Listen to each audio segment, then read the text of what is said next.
We have Sex Pistols, we have gospel choirs at Electric Picnic. We also have Hayseed Dixie, Barley.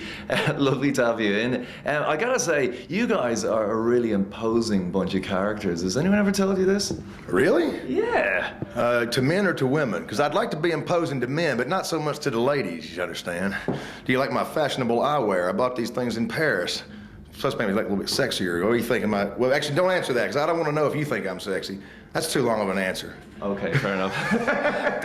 There's been all sorts of confusion, all sorts of stories about how you guys formed. Can you just clarify, you started off playing parties for friends, was that true? Yeah, I guess, originally when we first got started, we were all just sitting around on our porch drinking a lot of beer, and we ran into some Hayseed Dixie albums and thought they'd make pretty good songs.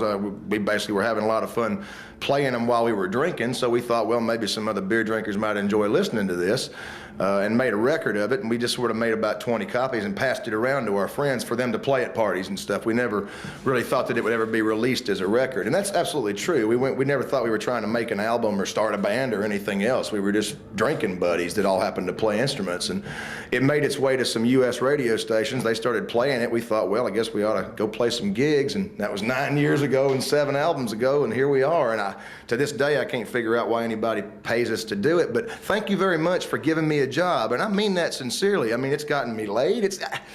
It's all right, and we get our bar tab paid most nights, which can be substantial. So, yeah, basically it's drinking music for drinking people. I don't know that you necessarily have to be a drinker to like what we do, but I think it definitely helps. AC/DC are fans too, aren't they? They hired us to play at a party for them about, oh God, almost 9 years ago. Yeah, it's been that long. I'm getting old.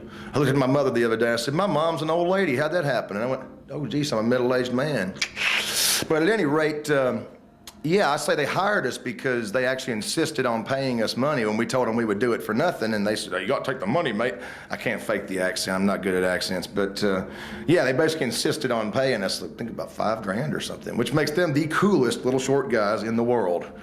Because all you lads are pretty imposing. Yeah, well, I'm 6'6". You must be at least 6'4". And then Jake, he's like he's 6'6", definitely. About the same, yeah, that's about right. How are you going to follow up these guys? You've got a gospel choir out there singing about God, singing about everything like that. How are you going to counteract that? Are you going to try and counteract that?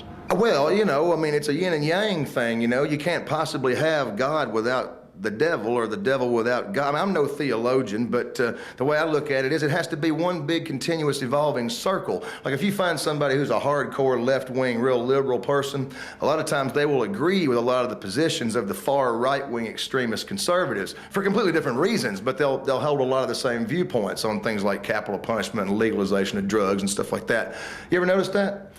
Yeah. It tends to be, the world is not linear, the world is a circle. So basically I think the gospel choir is out there giving one interpretation of what they believe the divinity to be, and we're going to go give the other interpretation, and you can choose which one you think most appropriately suits your lifestyle. Because I do think that a lot of what beliefs people come to have a lot more to do with their own personal temperaments than they do for any actual arguments they can give for or against them. So, you know, basically we're just out here to drink some beer, play some music, and hopefully watch people smile. And we're going to try to play so fast that you're going to have a hard time dancing to it. Hopefully we'll break a lot of strings, and then once we walk off the stage, everybody can sleep with everybody tonight. I mean, to me, a successful gig is if we all end up naked in a pile at the end of it. That's what we're going to try to achieve.